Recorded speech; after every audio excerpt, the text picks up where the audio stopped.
خیال میکردم عاشقت نمیشم اگه نگات کنم یکم، یه روز تو خوابمم نمیدیدم واسه تو جونمم بدم.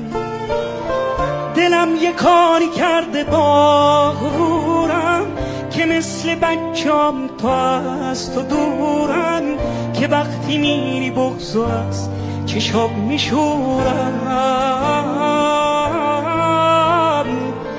دلت یه لحظه واسه من نمیشه، میدونم تقصیر تو نیست همیشه، اونی که مال قلبته دیر عاشقت میشه. همین عشق خوابت نمیبره،